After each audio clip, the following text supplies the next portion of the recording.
This episode of Weed and Grub is brought to you by Scent Air. Go to scentair.com and use the code GRUB for 25% off. Hello, and welcome to Weed and Grub.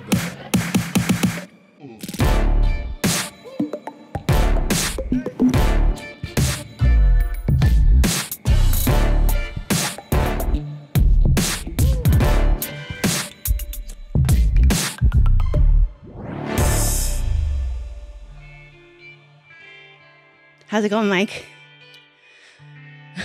I'm so excited to be here with you. I'm so excited to be here in our Scent Air infused room because today, in celebration of our Halloween episode, I am a beaver. And you know what my mom always told me as a beaver, it's nice to always smell really sweet. A sweet-smelling beaver. Everyone loves a sweet-smelling beaver. So here we are. We've got our Scent Air behind us. And Mike, why aren't you talking to me? Oh! I lost all my coins! Oh no, I lost my coins! Oh no, it was I a lost good them. Sonic moment. If anyone wants to tune into our YouTube, you can see that I am a beaver and Mike is Sonic the Hedgehog. I'm Sonic and I've lost my coins. Oh no. These costumes. Oh man, it's a good time. This episode is also brought to you by Funyuns because they are real good. I'm going to see if I can eat a Funyun with my beaver teeth. Let's see how this goes. Okay. Yeah, it totally works. What's up with your teeth, Beef? Oh, they are made of paper, so they're flexible around the Funyuns. Amazing. Well, what up, Beaver? How's it going, Sonic? Really good. Welcome to a very spectacular episode of Weed and Grub, everybody. This is a podcast about comedy, Cannabis, cooking, culture, calling shit out, and costumes. And Wahaha. Cosplay. Wahaha. I really have to finish chewing these Funyuns. Hang on a second. Sure thing. I can vamp. Okay, there we go. Okay. I'm good. Happy to have vamped. These are good costumes. I'm pretty excited about my beaver costume. Look, I'm very Canadian. If you can see on the video, I'm wearing a shirt that says "We." If you find Mary Jane attractive, go to our YouTube because that was crazy. Just showing off my rack. You're damn. My beaver rack. I was a beaver at a party recently and someone said something and I said, oh, that made my nipples hard, all 6 of them. Hey-oh, beaver bits. That's a good bit. That's funny.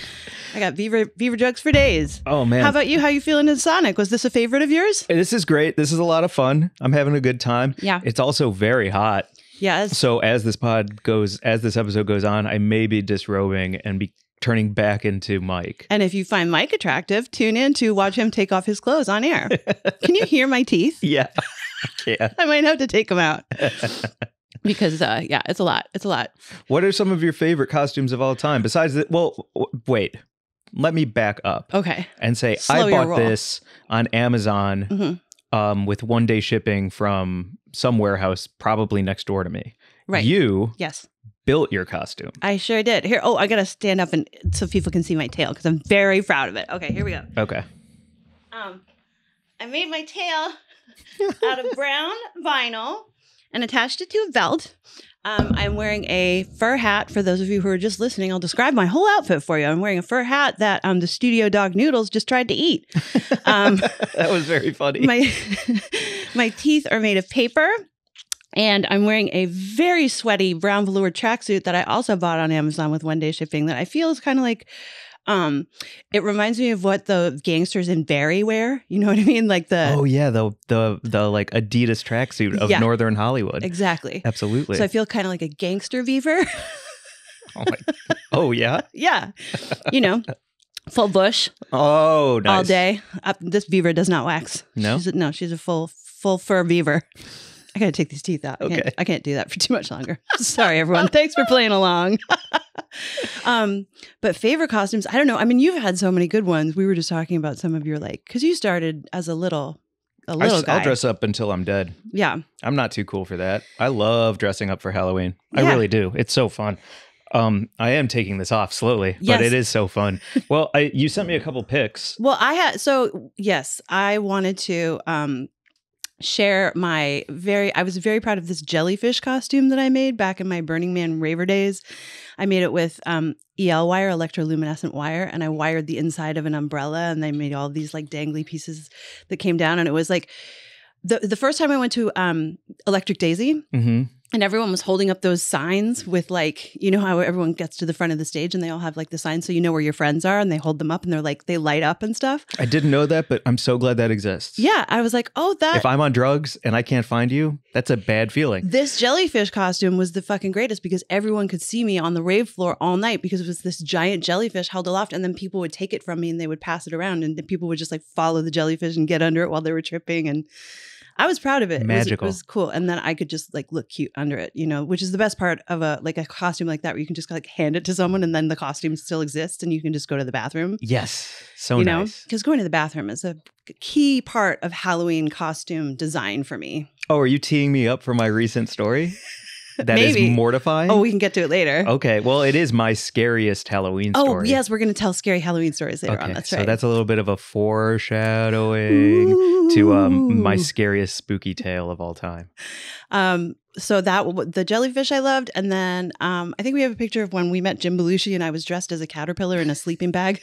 I think that's the coolest thing about you. Of all things, the coolest thing about you thanks. is that you can go to a thrift store and throw together the dopest Halloween costume for $15 with an hour's notice and make it freaking happen. And make it freaking happen that you turn heads as you're walking around, and Jim Belushi's like, I'd like a picture with you, Miss Caterpillar. Like, you can really knock it out of the park. Oh, thanks, Mike. I really appreciate that. I do love a DIY Halloween costume. Like I'm always so impressed with, you know, especially like it's great when they're clever. Like we were just at a party recently where we saw someone who was dressed in a fringe jacket that was on backwards with a cowboy hat and like a pink wig and braids. And I was like, huh. And he said, I'm a reverse cowgirl. And I was like, okay. Love the cleverness. I love the cleverness. But I also Mark gave a limp thumbs up. Yeah, exactly. Like it's a little.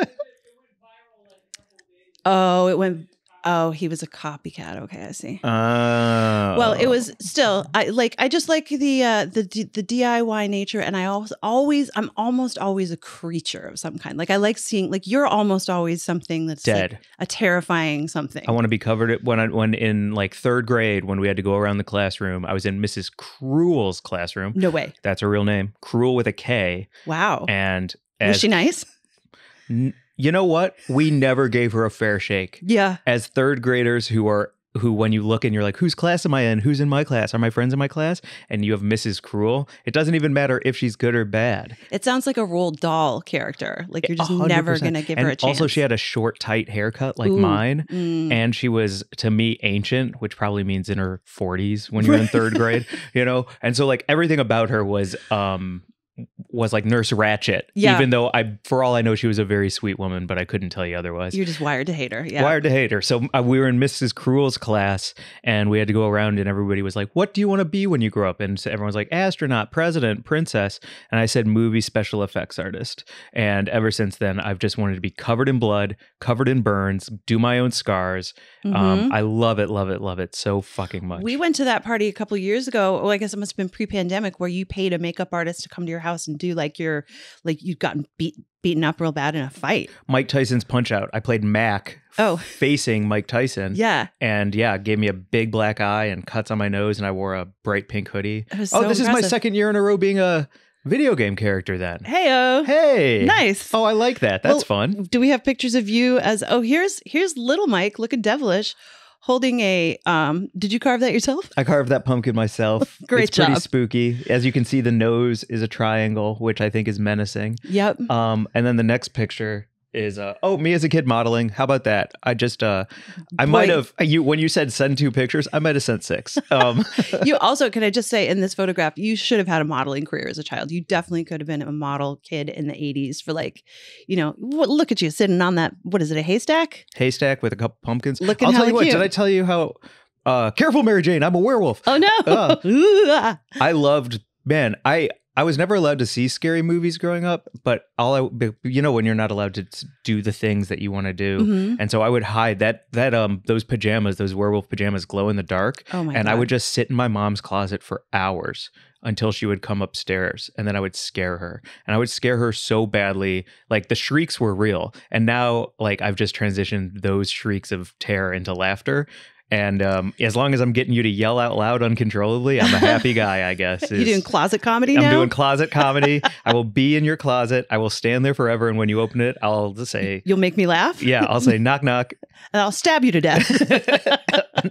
Closet comedian Mike Glazer slain in West Hollywood incident by terrified Beaver. Yeah, last words were, boo-hoo, why you crying? Because he was crying as he passed away. Oh, no. What else Oh, look at this little Mike. Is that your brother?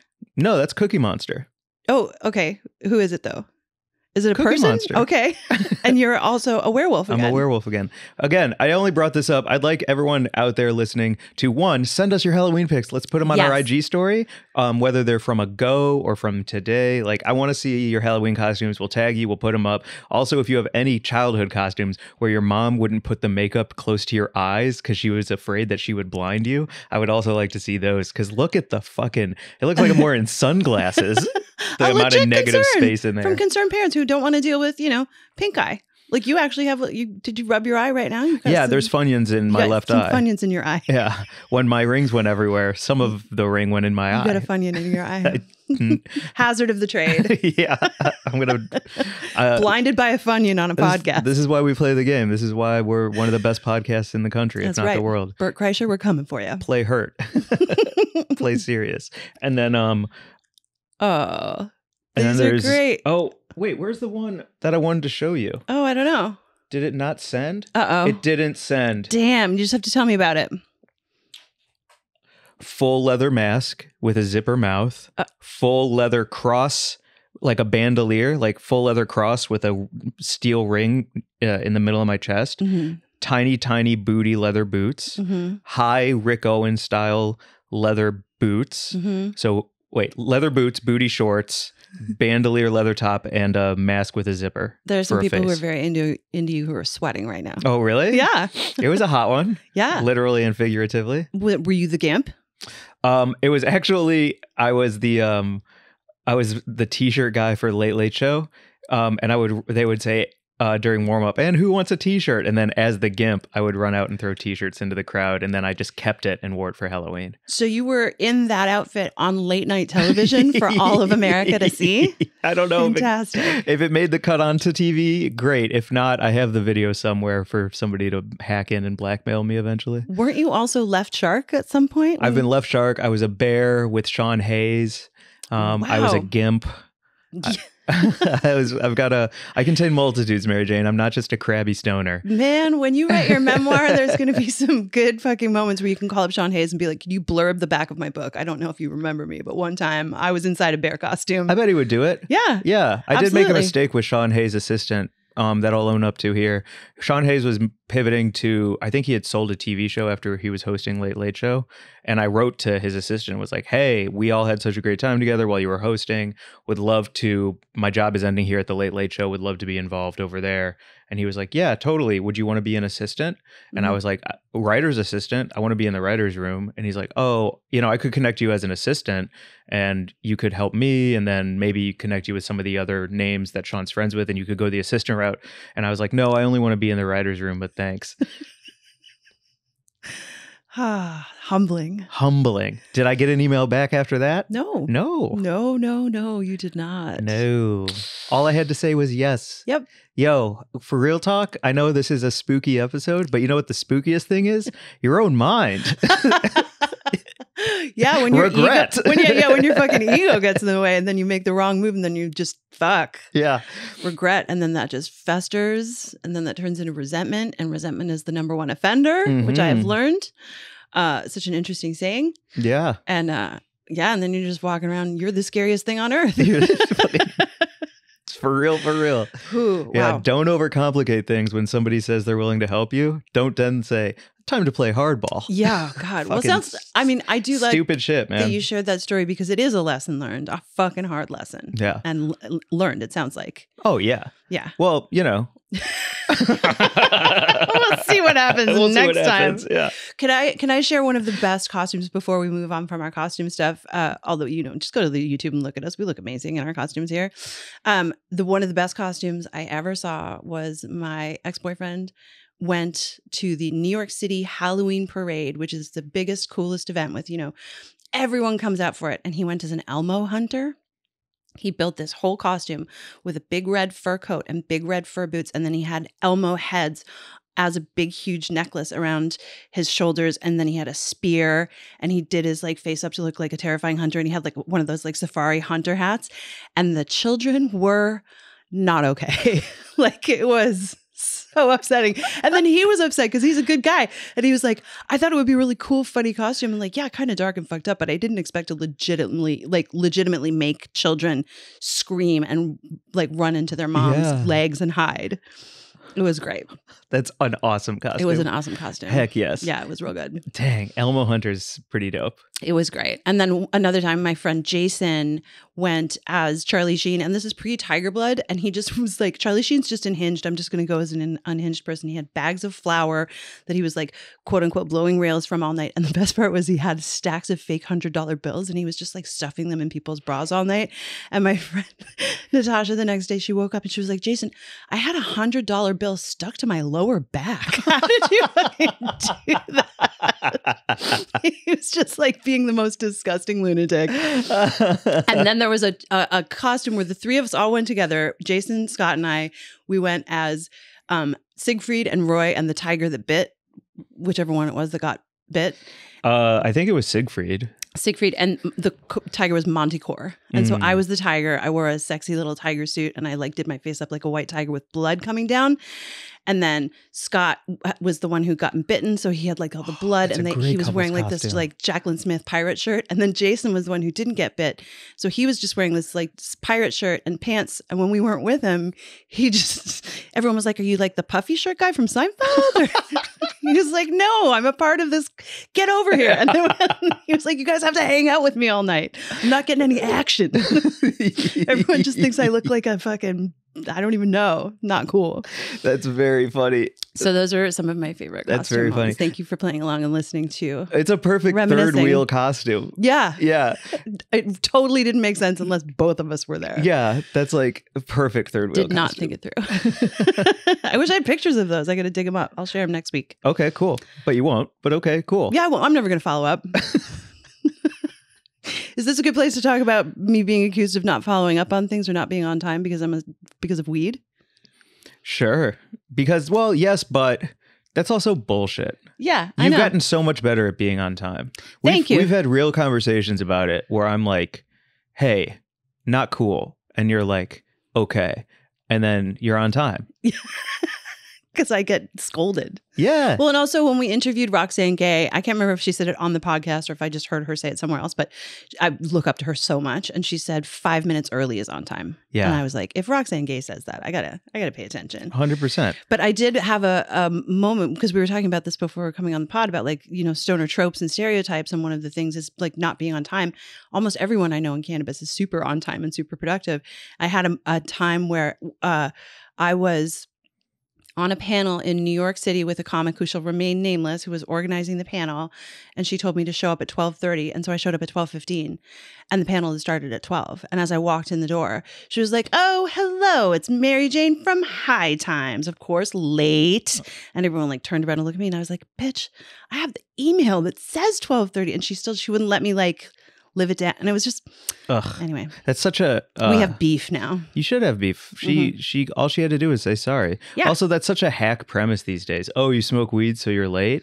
Although sometimes it seems to work in your advantage, and I fall right into your trap. Because one of the topics I wanted to bring today is the grand opening right by my place of Potato Chips Deli, a new sandwich shop in Los Angeles, California. I have been seeing the construction for over a year. I have seen the coming soon banners hanging over the rafters of the Potato Chips Deli. I got an email 2 days before the grand opening saying, welcome West Hollywood resident. We would love for you to join us at our grand opening. Doors open 11 a.m. Saturday. First 50 people in line get a free sandwich. I forward that email to you. You sure did. And say, hey, let's go to the grand opening. I want to be first in line for the new potato chips deli. I have seen this go from rags to riches. The doors are going to open. We must be first. And you said, great.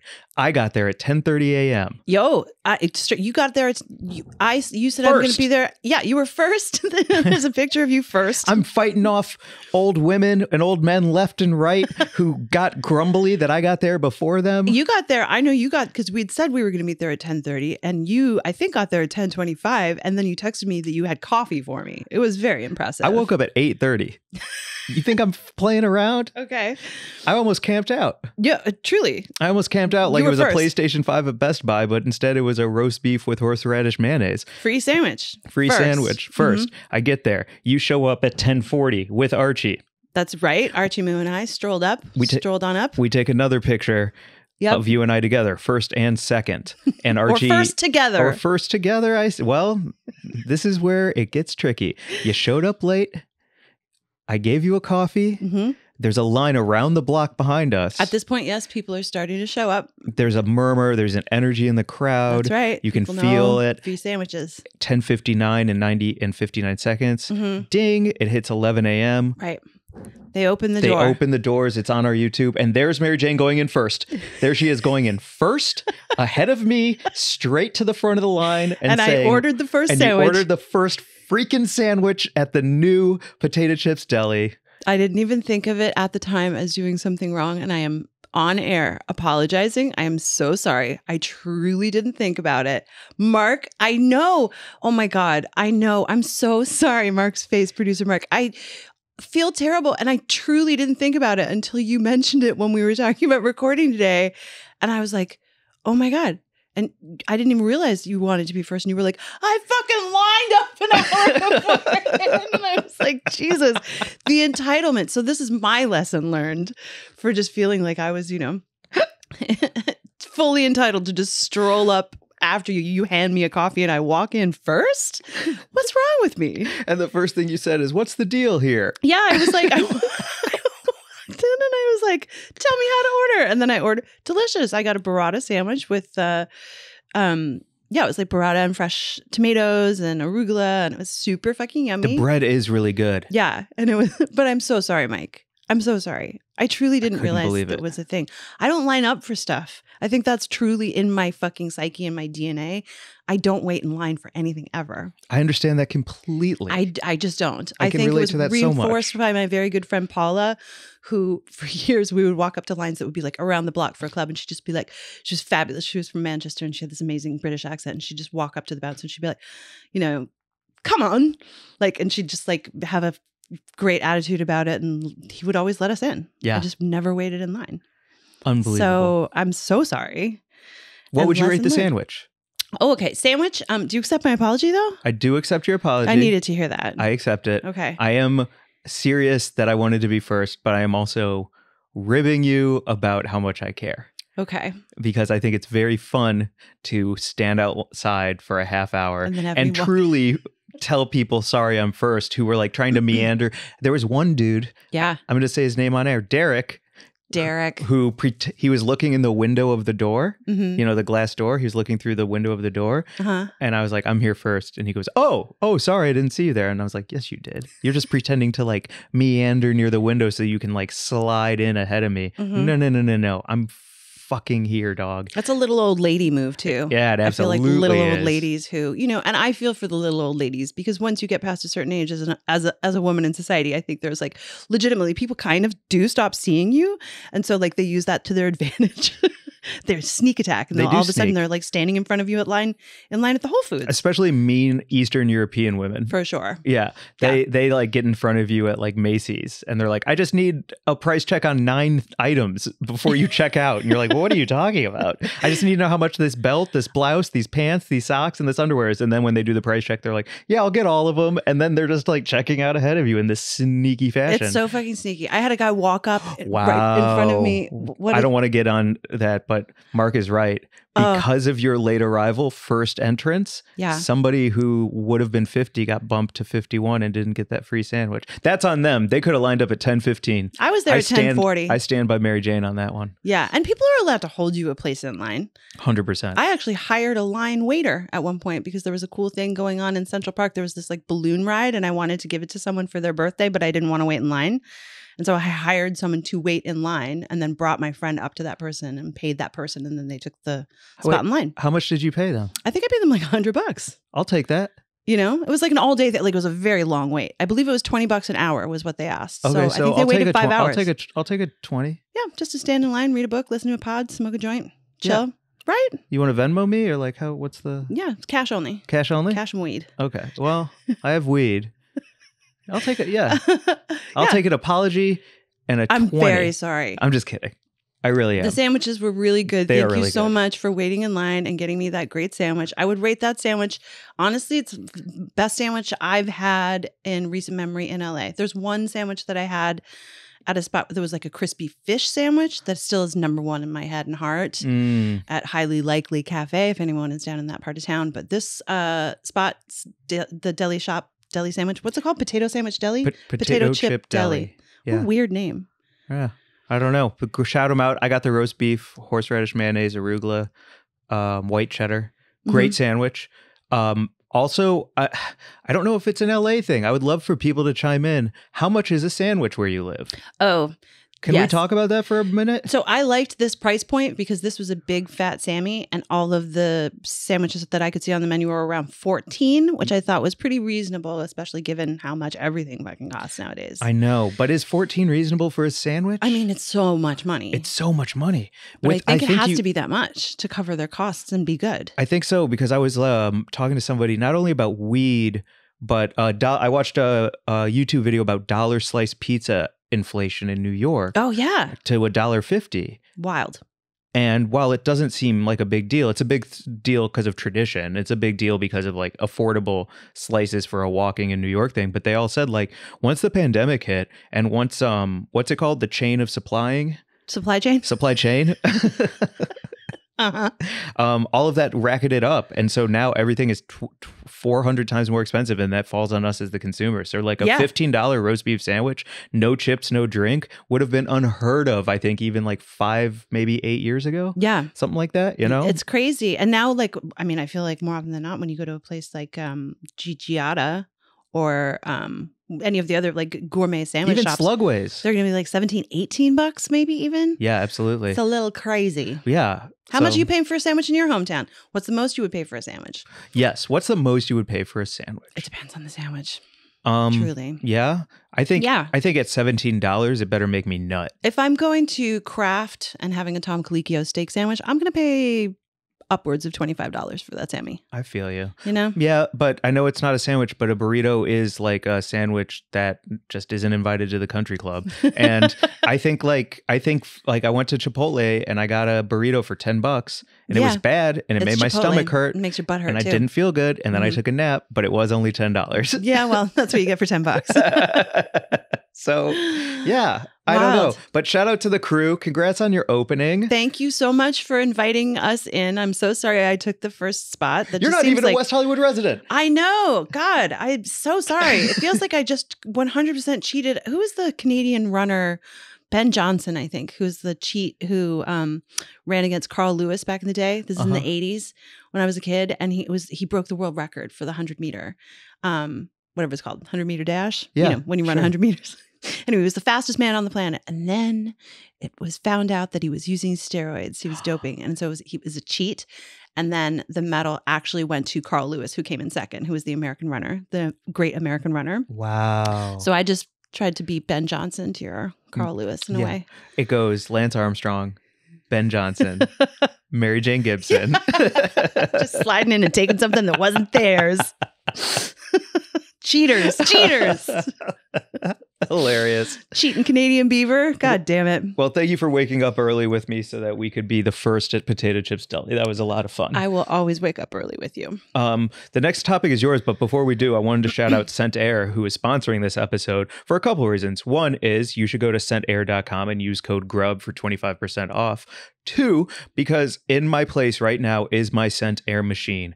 And I just got back from Humboldt, where I got a very generous amount of flour in plastic bags, and it is all over my place. And yeah, I love the smell of weed, but do you know who doesn't love the smell of weed? Who? Me all the time. Oh, yeah. Like, you know what I mean? Like, I don't want to. Who's that crazy person? But I don't want it. I don't want my whole apartment to smell like that. So I've been using my Scent Air machine, and I've been mixing it up between the pine and the saddlewood. And honestly, when I come back home from the Comedy Store at night and I'm like a little bit stoned, really hungry, and I just want to like watch YouTube and make a big thing of popcorn, it feels so nice to open my door and have that Scent Air machine like wafting that pine smell all over, especially with the holidays coming up. And I don't want my place to smell like weed. I don't think my neighbors want my place to smell like weed. And so shout out to Scent Air for giving me something fun and pleasant to come home to. You can check them out at scentair.com, and one of these babies will diffuse fragrance for up to 300 hours. Oh, really? Which is like, what, a year? It's a long time. If you turn it on for an hour every day, it'll last you a year. That's right. Great math. Weed math. Weed math. So go to scentair.com and again, use the code GRUB. It's 25% off, which is so much. And you can get all sorts of stuff. Great for holiday gifts. Great for all of the cannabis lovers in your life. Great for home or office. I love it. Toilet. Fantastic. It covers up Archie's farts real nice. Yo, what is up with a dog fart? He is a stinky little guy. It's crazy. Yeah, he's a stinky little grunter. Yeah. I mean, I don't mind it because I love him and I literally kiss him on the lips. So, I'm used to his smell. But yeah, his breath smells like fish. His feet smell like Fritos and his farts smell like Sleepy Nerds. I don't know. When we send this to Scent Air, maybe we lift that. I don't know. Do we lift They're that? Like, no, we don't want that. We don't want it. We don't like it. Anyway, Scent Air is presenting the Grublik Gazette. This week, our news story is just about the news. Yeah. There's so much news happening, and I know that everyone is really feeling it, and so many hearts are hurting, and there's so much to keep up on. And I try and do a lot of reading, and more often than not, I run into paywalls. And so this news is really just if you want to read news and you run into a paywall, I just think paywalls shouldn't exist, especially in a time of global crisis. I think all major news organizations should take their paywalls down, or at the very least make the news that's like in that region, if you're affected by it, should be available. Wait, I'm going to interrupt you for a second before we get into it, because didn't you get from Apple News the other day an alert that golden retrievers might be mysterious or something like that? Crazy. Like, that's not paywalled. But that is paywall. Apple News is like a subscription service that I have to sign up for to read about why. Yeah, I think I screenshotted it actually. It was so crazy. We were on one of our walk and talks, smoking a joint and yapping. And it was truly Apple News Spotlight. Golden retrievers are mysterious or something. Something like that. Wild. So screw a paywall, whether it's about golden retrievers or, I don't know, maybe Israel and Palestine or something like that, Exactly right. I really do wish that all news organizations would drop the paywalls. There are so many that are behind very expensive paywalls, like the Washington Post. I have a subscription to the New York Times, which costs me $15 a month. It's so much money. So I try and share free articles from there when I can. But anyway, if you want to break a paywall, that's the news. There are a couple of ways to break a paywall. The main one being a website called 12-Foot Paywall, which is just 12ft.io. Throw it in the show description, yeah? Yeah. Okay, what is it called? The address, the URL is 12foot.io, but it's just 12ft.io. And it's, they say, you show me a paywall and we'll give you a 12-foot ladder. And you just, clip your copy and paste your URL, drop it in there. And if they can break it, they do. More often than not, it works. I use it all the time. And it's just a great resource for reading stuff. Sometimes it doesn't work. So there are other ways you can get past it. I just saw an Instagram video in which you can go and you select the whole thing. And then you use some sort of like code cracking thing where you like do an inspect element, and I don't know. Man, you were never going to go undercover as a hacker. If you were working with the FBI, I don't even shut my computer down properly, dude. I'm How many tabs you got open? How many tabs? Yeah. What's your usual like average amount of tabs open at one time? Upwards of 20. Really? Mm-hmm. That's wild. When I'm working on a story and I open a tab for a source to that story, I leave it open. What's your unread email situation and text situation? What's Upwards that of number? 10,000. Oh, you are that type. We are Mhm. so opposite. We are a Beaver Yeah. and Sonic till we die. Sonic, fast, efficient, collects the coins, moves on, level completed. Beaver is just like collecting shit, collecting shit, and building, collecting and building. But listen, it works. Yeah, it does. It works for us. It really does. Yeah.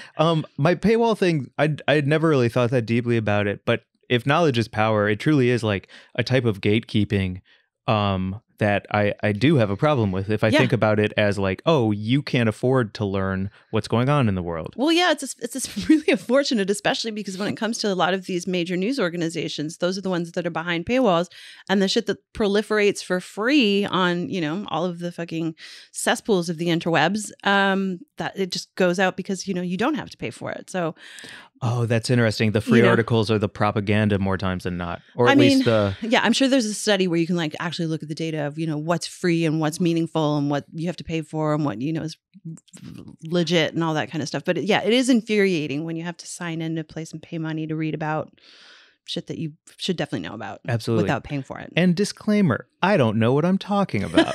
So don't drop in the comments and go, actually, paywalls are needed because the industry is in shambles and there's no way to make money. Sure. Yeah, duh. Just make the important stuff free. Make the important during stuff free. Global crisis times. Yeah, Please keep the golden retrievers behind the paywall. Yeah, we don't care about them at all. What's happening in the world. Yeah. Yeah. That's a really good, well, especially because the second part of our news story is Halloween specific. Oh, yeah. And such nonsense. Not news. Not news. This is the Grub Gazette presents not news. Not news is people are not going to try and give your children edibles on Halloween. This is just not news. That's not a thing. People who love weed and who have edibles in their house and they have kids, they keep them safely stored away because you're a responsible parent. Or you're someone like me who sneaks into the liquor cabinet and takes a little bit of sherry because it seemed like nobody's been drinking that ever and pours it in a water bottle and goes trick-or-treating and then sneaks dry sherry with his friends at 13 years old, and none were the wiser till today. Okay.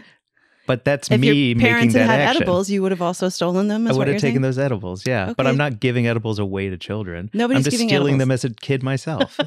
And kids aren't stealing it. I think actually the statistics around use by minors of weed as weed gets legalized goes down. All the data of course shows it's like, it's not cool. Yeah. They're all going into their parents' medicine cabinets for the Xanax and the Oxy. Yeah. And so you don't need to worry about your kids trying to go trick-or-treating and getting handed edibles by some creepy stranger. People don't give out drugs for free, and certainly not to children. Please don't worry about it. Obviously, be safe with your edibles if you have them at your home and you do have kids. Like I did have one friend once bring over some weed candy to a friend's house and they had kids and they were like, you just need to tell us that there's weed in stuff. Yeah, of course. But nobody's giving cannabis edibles to children. No. Not a thing. Fentanyl laced. No, Charleston Mike. shoes. I can see a couple fentanyl laced Charleston shoes making their way around there. That's a fucking drug panic around. Isn't it crazy? Giving kids drugs really crazy. Consistently every year. Yeah. People freak out about it. And every year it's like, it's not a thing. It's just like the satanic panic is just a mass hysteria. Same thing around this. I'm handing out ketamine Twix. Great. Oh, that was the FBI. Yeah, like I pulled up as many articles because I hadn't thought about that in so long, but it is Halloween. I was like, I wonder if they're still proliferating that kind of like fear-based bullshit news. And every single year, at least 2 or 3 articles say along the lines of like, weed may be given to kids as from a reputable source, and the word may is doing a lot of heavy lifting. Yeah, perhaps, you know what I mean? Are the stories true? Have drugs and needles been found in children's Halloween candy? Or a lot of this is from Canada for some reason. There is one here that says 2 charged after edibles given to kids on Halloween. This is all anecdotal though. This is the thing. Like everything happens once or twice, right? Like there's going to be an example of something happening at some point. All around the world, everything happens at some point. Yeah, it's like the LeBron effect. Right. Meaning that like there is a LeBron and that exists, but nobody else is LeBron. Yes, exactly right. I like that, the LeBron effect. So like, yes, okay, so these people gave edibles to kids on Halloween. Terrible. It's not like a widespread thing that we need to panic about. Exactly. It's not widespread panic. It's not the band Widespread Panic. Thank you. The musical geniuses, Widespread Panic. Shout out to our friend Jordan, who I know is a spread head. Spread head. She's a spread head. Yeah. Have you ever eaten an apple and there was a razor in it? Never. Have you?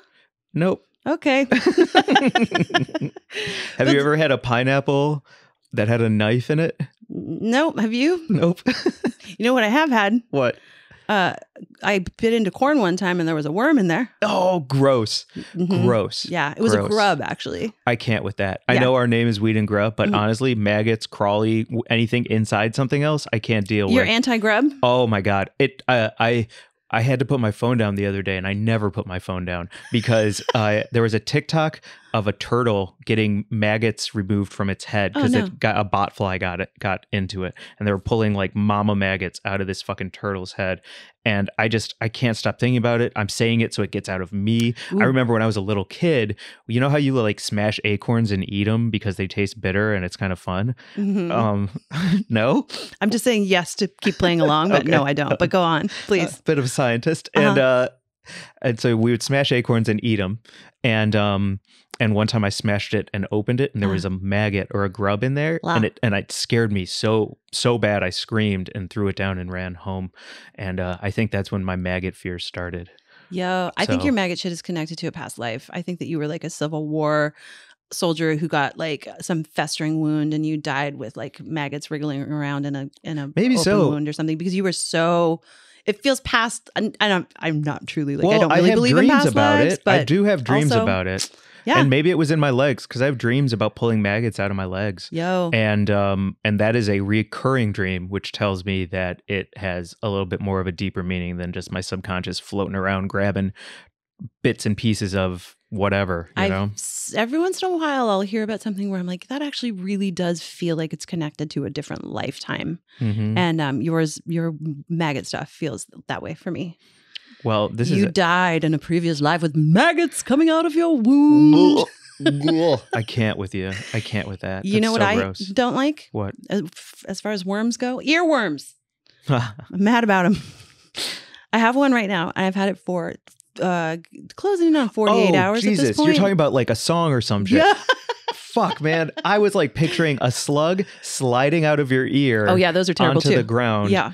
If Like anyone saw Wrath of Khan, that's probably like Yes. yeah. I remember can't. that? I can't. Yeah. I can't. Going in. Yeah, well, this is basically as bad as that. It's a fucking TikTok trending sound that I've had in my head for 48 hours. I can't get it out. It's terrible. It's from The Boys. It's like that, Ashley, look at me. And then there's this like dong, dong, dong, dong music. I can't describe it. It's in there. Yeah. It's playing as I'm talking with you right Really? now. Mhm. Isn't that so crazy? Like I hate it. it's fun to picture your brain sometimes. And this is one of those fun times when it's like I'm picturing my brain and in the background it's like la la la la la la. Like isn't that wild? I feel like I need to like smoke a big fucking joint and like stop the record from skipping because it really does feel like it's just on that. Hear it. Yeah. I wonder if you're well, I don't want to go. That's too tangential. But do you know how to get rid of an earworm? Are you going to tell me to like hold my breath or something? No, I've heard that the real way to do it is to listen to the earworm on repeat until it like removes itself. Like your No. brain will just get bored by it or That's something. not going to work for me. I don't know. Yeah, Mark gave a thumbs up on that. Okay. So I'm Well, just I'll saying. have to listen to that 1,000 times on TikTok. You know what my earworm is? What? The Bible. Okay. This beaver is getting sleepy or exhausted. The Bible. Always quoting. Great. Always Leviticus. Say one thing from the Bible. Eve eateth the apple. Yeah. Inside a worm. Inside the worm, there was an apple. Inside the apple, there was a worm. And then there was a universe inside there. Wildly psychedelic. You know, the Bible is very psychedelic, actually. Yeah, the burning bush is like from acid or something, right? Or from shrooms or cannabosum. something? That's they think that is related to cannabis. Yeah. The burning bush is called cannabosum. Yeah. I think. I don't know. I forgot all my Bible stuff. I was educated by nuns. It was like a horror movie. Was it? No. They hit you and shit? No, they were actually really great. But I like to say that it was terrible. It was great. Sister Mary Teresa Doyle and Sister Mary Margaret at Holy Heart of Mary High School for Girls. And yeah, it was pretty great. They were Cool. good people and good educators. And it was a good education. So I thank them. Yeah. Nice. Huh. Yeah, no horrors there. No? Not funny. Do you want to tell some horror stories? Oh, yes. Well, Segway King? sure. Okay. I would love to tell a scary story or two. Well, we were also going to talk about stoner survival tips. Oh, I jumped ahead. Connected to our how to be safe on Halloween and not worry about your kids getting edibles when they're going out and trick-or-treating. But what you need to know as an adult, if you're going to go out into the world in a costume and like what to do to stay safe, we have a few tips and tricks. Yeah. My first one is spot the narc. Man, I wish I had met you 7 years ago. Okay. Because I did not know how to spot the narc, and I got narked up on. Yo. I really did. Man, when he pulled that police badge on his necklace out from under his shirt to the top of his shirt, Ooh. and I looked at that badge and go, that's a badge. Damn. Oh, fuck, man. Spot the narc is so important. It really is. I was at Burning Man many years ago with my friend Natasha, and we were rolling, like feeling super good. And I'm sure it was very obvious that we were very high. And this guy walked up, and it was like he literally had gone to Halloween Spirit Adventure and bought like Burning Man costume. Like he was wearing like all of the aspects. He had like a camelback, and he had like he just looked like, you know what I mean? Yeah, I do. And I do. And he pulled like up, if he was like a cardboard doll with cutout clothes, it would be. And that. there was no dust on him, which is crazy. Fascinating. Good. He was good clean. Tip. And he rolled up next to us and he just pulled some version. I can't remember exactly what he said, but it was some like, how do you do, fellow kids kind of move, where he was trying to ask us like, what drugs were we on and where could he get some? And it was just so obvious. And Natasha was amazing. She just stepped back 2 steps and just pointed her arm at him and screamed narc. Wow. And he disappeared so fast. And then we actually watched him and a bunch of other people around. They all kind of disappeared. And they went back to this like weird van that was like parked 100 feet away, and they were like driving around the playa and like creeping on people. But he was a zillion % an narc, and Natasha sussed it out and called him out so loud, and I was so impressed. That's awesome. Amazing. Also, what a doof going to Burning Man to arrest people. Oh God, what a loser! They're everywhere. It's so crazy. Such a loser. No, I'm sorry. We're dancing in the desert and like feeling like we're in touch and then with the cleaning universe. up our trash. Yeah, radical self-reliance. Ooh, terrible. Ugh. Oh God, bunch of jerks. Get them in jail right away. Crazy. Insane. Spot the narc's a good one. Spot the narc. I also I learned a great lesson when I was working at High Times and I was driving around with weed in the car at events and stuff. Driving, you don't drive the speed limit when you have stuff in the car and you don't want to get pulled over. You drive 2 miles over the speed limit. Oh, okay. Yeah, because if you drive under the speed limit, that's suspicious. And any more than 2 miles over the speed limit, they can pull you over. And right at the speed limit is like, right, 2 miles over the speed limit, hands 10 and 2. I always go 7 over. Right. Because I feel like 10 is egregious and 10 means like they can pull you over. Yeah, 45 and a 35 is a big difference, or 70 and a 60, big difference. But I always feel like 7 over is kind of the sweet spot because it's not safe, but it's probably the flow of traffic. For sure. Everyone's always going a little faster. A little fast. But I guess if you're on your own and maybe you're like driving through like the suburban roads, going home, or like there's Deweys and shit like that. Yeah, 2 over is the move. That's good what to know, I learned. Because you're from people still who here. I trusted who were like, moving weight around or whatever, like fucking, I don't know what they were up to, but they just taught me that's how to drive. And I was like, okay, cool. That's a really good tip. And I'm still here. Exactly. That's why. And for 7, maybe I wouldn't be. I don't know. Yeah. Yeah. Good tip. Mine is, please, you got more? No, go ahead. No, you're on a roll. Mike, I want you to talk now. Yeah, but mine is like, what is it? If you're wearing a onesie costume, put snacks down your pants so that you always have snacks at the ready. Critical. That's why I wanted you to keep going. No, this is so important. Okay, thanks. If you have snacks in your pants, listen, you're getting laid. I had a bunch of Funyun bags down my pants at the party. Shout out Leonard for the invite, Leonard Smith. And I kept just reaching into my pants and pulling out chips all night long. I had some of your Funyuns, your pant Funyuns. Yeah. Thank you. It was great because I had little mushroom sparkle happening. And I, once I had sort of gone past the point where my sparkle was fading, I was very hungry and I had no food. And then you handed me a bag of Funyuns from your pants. Mm-hmm. This is stoner survival skills, Mike. That's true. If you're wearing pants, put some snacks down them. Snacks in your pants. Yeah. Fantastic. That's mine. What was yours? Something my last carry Maury bail money or something boring. Yeah, exactly. I was just going to say, if you're in costume and you're in a room full of other people who are also in costume and you have eaten an edible or whatever it is you're feeling, like the effects of something that is a little too much for you to handle, go outside and look at a tree. Just immediately. Just go outside, find a tree and look at it. Because the worst time that I've ever had on any substance of any kind at any time was when I was on mushrooms. I was in costume. I was in a room full of other people in costume, and it got really claustrophobic and I started to panic and I had the worst experience. And I actually ended up saying some really terrible stuff to one of my friends. Really? Because I started feeling like violent and trapped and weirdly aggressive. And oh my God, it was awful. And that was a big learning experience for me to just be like, I should have just walked outside. I should have fully taken myself on a walk. So it's such a good tip. Can I show you a picture? Because I've been getting a lot of anxiety smoking weed recently in groups, and I had to remove myself. And I did that tip. Yeah. Check this picture out. Oh my God. Is that in Humboldt? Yeah. Beautiful. I was just too stoned and I just excused myself and I went to a tree and I talked to the tree and I gave it a hug and I just breathed and I calmed down. And then I took a picture of me giving the tree a thumbs up and saying thanks. So great tip. That's so nice. Great tip. Survival skills. These aren't even stoner survival skills. They're just survival skills in life, I feel like right now. I think so too. Yeah. Yeah. If you're feeling anxious in a group of people and you just go find a tree. Yeah. I mean, it's a version of touch grass, right? But I don't like that saying. I'm trying to think if there's any other survival skills. I have one. Okay.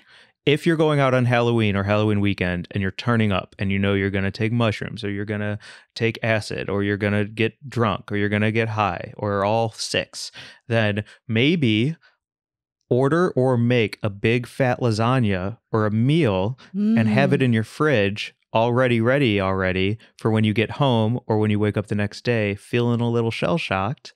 You've got future self set up by past self. That is a great tip. A lasagna too. Yeah. Brilliant. Like a nice vegetarian lasagna. Exactly. Bunch of spinach in there. A bunch of spinach. You can air fryer it too. What's your cheese game on that lasagna? Oh man, we got ricotta, a little bit of low moisture mozz, some burrata, and then I need to add salt to all of that. Yeah. So that it brings out the flavor because it's such neutral, creamy cheeses. Top, maybe some Parm Reggiano. Yeah, a little funk in there, definitely. Yeah. Okay. Yeah. This is great. Good survivals. I'm going to make lasagna tonight. We're running up against it this one. So do you want to get to the cream corner? Yeah. Oh, cream corner. Yes, I have a surprise for you. I made something for you to celebrate Halloween. And if you look on the screen behind you, you'll see it's corn. I wanted to celebrate candy corn because creamed corner. Creamed corner. Who doesn't love creamed corn and corn on the cob? And I'm so excited to share with you because I really think I nailed it. Oh my God. Look at that, Mary Jane. Oh my God. You can see on the screen that it is a cookie dough corn on the cob that looks great. Looks amazing. And then I'm taking a picture of it. This is what I made, Mike. And I really feel like in tribute to the wonderful show hosted by Nicole Byer, nailed it. Mark is very upset. I really do think that I nailed it. It looks so tasty. It looks like a nightmare. So bad. I'm going to hand it to you because it is edible. Is it? I love cookie dough and I love candy corn. I know everyone's like, candy corn's gross. Shut up. It's so good. It's the most nailed it of all nailed it's that ever was. It's supposed to look like a log of cookie dough surrounded by candy corn in neat little rows. And what I made looks like a hand grenade. That's falling apart. I really tried. I was so excited to bring this in. I thought it was going to be great. And then I just failed miserably. So it is so good. Here is my public humiliation of, is it good? Yeah, it's really good. Yeah, right? It's sugar cookie dough. Sugar cookie dough with candy corn? Delicious. Yeah. I think it looks awesome. It does look like a grenade. Yeah. Or like a fucking psychedelic pine cone that exploded or something. Wait, one more piece of cookie dough. What it does not look like is a actual thank you corn on the cob. That's really good though. Well, that's our cream corner. So what's the recipe? Do you really want it? Yep. It's butter, sugar, vanilla extract, almond flour, and salt for the cookie dough. And then you roll that into logs and you refrigerate it for 2 hours. In my case, I did it overnight. I don't know why it didn't work. And then you go and get candy corn. And then you put the candy corn into the sugar cookie dough. And it should look like this. But instead, it looks like this. What was so crazy was I decided all these kids come over and it's like trick or treat, and you show those and they're like, all right, here's a trick. like, never mind. I mean, I talk a lot about abortion on my sandwich page right now, and I feel like this is kind of an abortion of an attempt at a candy thing. I had an interesting time getting the candy corn because it's strangely not that easy to find. I feel like it should be everywhere right now. So I ended up finally going to the CVS. And this bag, guess how much this bag of candy corn cost? Well, it's like a big bag. It's like a 3 pound, 5 pound bag. Yeah, a 2.5 pound bag. 2.5 pounds, $22. Wow, really? Yeah, I don't know. I mean, sandwiches cost $15. I have no idea how much anything costs anymore. Candy corn math. I thought it was so expensive. It was like $13.50. That is expensive. It was so expensive. And then I had to go to the grocery store. I went to Sprouts because I'm trying to avoid Whole Foods nowadays because fuck those guys. I went to Sprouts and they had the same amount of candy corn on sale for guess how much? On sale? 12? $3.99. Oh my God. Oh my God. CVS owes me $10. Fuck yeah, because they do. Jesus Christ. How can anything have a price difference of that much? Like, how can one item cost $13.50 in CVS and $3.99 at Sprouts? Such a good question, especially because all of it is from 1988 because it does not spoil. And it's just corn syrup. It's just corn syrup. Food coloring. So what are we talking about? Why did I think that paying that amount at CVS was not going to fucking bite me in the ass? What do you mean, Mark? Insurance prices? Oh, pharmacy prices. Oh, Big Pharma shooting it up. Big Pharma with the fucking cream corn domination. I don't know why I go to CVS. I don't know why I shop anywhere. Don't shop anywhere. Quit reading the news. Yeah. Get up. Just smoke weed and look at trees. What's your costume? It's just holding a blunt, looking at a tree. It's just me being outside, trying to breathe through all of it because shit is fucked up. Yo, for real, for real. Oh my God. Well, thank you for making it. That's a lot of fun. You've made stuff the past 2 episodes. Thank you. I think I'm going to keep it up. Maybe keep it up. Yeah. I think I like having something to try on air. And listen, if it's as fantastic a failure as this, it's a good time to talk about it. Yeah, that thing's awesome and tasty. At the end of the day, it's very tasty. I mean, it's okay. You can't go wrong with butter and sugar. I feel like we're at it. Can we share a quick story? Mark, where are we at? Can we share a quick scary story? Okay, we were talking about this yesterday on our walk and talk, and talking about like Halloween and spooky stuff, and saying like, has anything legitimately scary ever happened to you? Yeah. And I have a story. Yeah. So, do you want me to just tell it? Yeah, well, because we're not talking about like I saw a scary movie and it scared me, or like I turned the corner and like was startled by a mime or something like that. Like we're talking about like real scary stories that have happened to you. Yeah. Okay. So my story is when I was a little girl growing up in Newfoundland, my mom had moved out of my dad's room and she had moved her bed into my room. She shared a room with me. We lived in this like old creaky house. And I remember that time I was probably like, I don't know, 7 or 8. And she had this experience one night where I was asleep in my bed and she was asleep in her bed, and she woke up to feel this pressure on her chest. She felt like something was sitting on her, and she couldn't breathe, and she couldn't breathe, and she couldn't breathe. And she was trying to move and she was trying to say something and she just couldn't. And finally the pressure abated and it went away, and she was like, well, that was weird. Anyway, a few nights later, the same thing happened. She woke up and she felt this pressure on her chest, like something was sitting on her, and she couldn't say anything or breathe or move. And then finally she managed to, like, took all of her strength, she managed to sit up, and she saw this creature at the foot of the bed, crouched at the very foot of the bed. She jumped out of bed. She ran down the hallway screaming for my father. And she said the whole way as she was running down the hallway, she could feel this thing reaching for her behind her, like this hand just going, like she could almost feel it kind of fluttering behind her. Mm.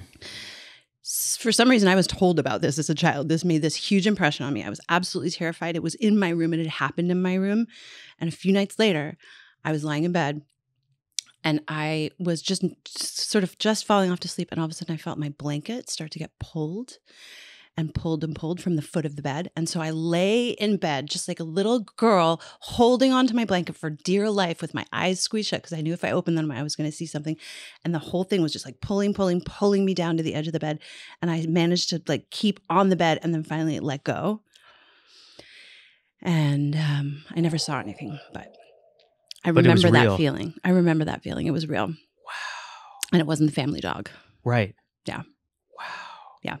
What do you think it was truly? Not to like with no judgment, no nothing. What do you think it was? There's an old wives' tale in Newfoundland. It's called the Hag. And she is the one that comes and sits on your chest in the middle of the night so you can't breathe. It's a nighttime visitation. It's a terror of some kind. I think she's, demonic, I guess. Yeah. I don't even know if she's demonic or what, but it's like around Newfoundland. It's known like the Hag came to see me last night. Wow. Mm-hmm. And the hag came to see you both. Mm-hmm. Holy shit. I That's don't know scary. what was going on in that house at that time, but I remember it like it felt super real. Mhm. Yeah. It did happen. Yeah. Absolutely. I remember. So yeah. scary. Yeah. I remember when you told me you were going to tell a scary tale on this when we were on our walk and talk. And as you said, I'd like to tell a scary tale. The skin stood up on your arm Mhm. just purely from like your It's own still- mind's eye picturing it I made your remember it. skin stand on end yesterday. Mm-hmm. That's fucking terrifying. It was scary. Jesus Christ. Okay, what's your scary Well, story? good night, Mike? everyone. Fucking mine. Mm-hmm. It happened 3 days ago. Mm-hmm. I was at that house party that we were at with Leonard, Mm-hmm. and I was wearing this Sonic onesie costume, Mm-hmm. and the mushrooms had kicked in, and I was tripping, but not tripping too hard, and I thought I had to pee, but I wasn't sure, and so I went to the bathroom, but I've never worn a onesie before this, and so I went to the bathroom and wasn't sure what the heck to do in case I did have to pee and the sensation was real, even though I was tripping. So I wasn't sure if the sensation was real or not, but I was like, better safe than sorry. So I start unbuttoning the onesie and I start pulling it down, and then I go to pee, and then I pee. So I did have to pee. And so that part was real. And then I had to get the onesie back on. And because I was on mushrooms and I've never worn a onesie, it felt like it took 15 minutes for all of this to occur. And then I was mortified because there were other people waiting for the restroom. And I was like, oh, they're all going to think that I pooped at a house party. And no, I'm not. And I almost walked out and said, it's the onesie. It's because of the onesie. It's the onesie. And instead I just like walked out confidently and just like was like, it was a number one. And so yeah, mine is a horror story about what it must be like to wear onesies as a woman, because everyone thinks you probably poop all the time. Yeah, I feel like we get a pass as women because we just take longer to go to the bathroom. There's stuff that we have to just deal as a with dude, it's the but- scariest thing I've ever thought of. The other people at the party are like, that guy with the snacks in his pants just shit in the bathroom. Disgusting. Don't eat the snacks. Don't eat the snacks. The poop snacks. No. Oh man. Wow, that's a nightmare, Mike. It was. That's a real nightmare. Fucking terrifying. Visitation from the Hag and a onesie poop story. Yeah. There you go. Ooh. Spooky Halloween. From Weed and Grub. You want to do Buzz of the Week and get out of here? Yeah, let's do Buds of And the Week. shout out Scent Air one more time, Thank y'all. you so much to Scent Air for sponsoring us. It feels so cool to rock with a wonderful company that's been so supportive of the podcast. Again, use the code GRUB for 25% off. You know what? I'm going to bring my unit to Vegas when we host the MJs. Because That's the move. our hotel suite is going to be loud. That's the move. Ooh, we're going to have so much weed at the Palms Hotel. And I don't want housekeeping to be busting in. So maybe the Scent Air Cannabis Neutralizer will be the perfect device to bring to our hotel suite. And That's a good call. Plug it in. You have one too. We can each bring one. Let's bring it. Mhm. Also, if you want to support us, support the people who support us, like Scent Air. So go to scentair.com and check everything out and use code GRUB. Yeah. Yeah. They're great. Buds of the Week? Yo. Okay. You have a great bud of the week this week. Yeah. I know. My bud of the week this week. Jimmy Devine. Shout out at the Jimmy Devine. We're becoming friends. He's a good guy. I'm wearing my official Judge laminate that I got this past weekend at his Trans Bay Challenge, the main event. He is an OG weed smoker. He's a great writer. And also he started his own cannabis competitions. And they started in the Bay. And now they've grown so much that he did a huge one here in Los Angeles this weekend. He's also done them at Spanibus. And we were talking last night. He was at the Comedy Store. And he threw this banger of a party in Germany in this airplane hangar. And another one in an old abandoned railway station. Yo, he's a cool motherfucker. And he smokes hella blunts. And we got lit last night. So shout out to Jimmy Devine. Thank you so much for letting me be a judge for your Trans Bay Challenge. And can't wait to keep up with whatever you're doing next. I love reading his work at LA Weekly. He's one of the sort of OG weed journalists. Like, I put him in the same category as Danny Danko, like someone who really knows about the plant and strains and cultivators and all that sort of stuff. He's like writing about, you know, the culture at large, but also like he has such deep knowledge. So, you know, I really always look to him when like a new strain comes out. I'm like, I don't know, where's this coming from? He always knows. Cool. Yeah. Cool. Who's your butt of the week? My butt of the week is Ashley Deering. She's an artist in Sacramento at Depressed Happily on Instagram. She's a fantastic follow. Her art is weird and cool, just like her. She's a super fun follow. And we met her when we were up there doing our 420 show last year in Sacramento, and she was doing live painting at a dispensary that we were at. And she's just like cool. And she hangs out on my sandwich videos sometimes and says like supportive stuff. And I just really, really, really like her work. It's just like, yeah, Depressed Happily is her handle. That kind of says everything. She's like making really beautiful sort of like bright pop art out of kind of sad scenes. Yeah, I have one of her paintings. That's a good description of it. And she's great. Cool. Shout out Depressed Happily. And shout out Scent Air.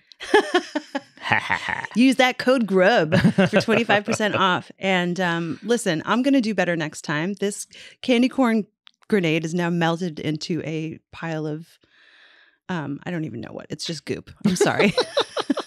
I'm sorry. I really fucked that up. You're going to put it in some kid's pillowcase and make them cry. We got to keep a tally. Banana bread pudding, win. Yes. This, L. L. Took an L on this Big one. L. Yeah. Sorry. I'm going to get back to those fentanyl-laced Twix bars. Damn it. Or I'm fine. Oh my God. Follow us at Weed and Grub on Instagram. We're Mike and Mary Jane on TikTok. Whenever we post there, we're at wg@weedandgrub.com. If you want to email us pictures, show us your Halloween costumes. We'd love to post them and share them. What else? Get tickets to the MJs. We're going to be hosting that November 30th. And truly, yeah, hit us in the DMs, hit us in the comments with everything we've talked about on here, from Halloween costumes to favorite candies to stoner survival techniques. What are you up to? What do you want to know about? We love hearing from you. Bye, everyone. Bye.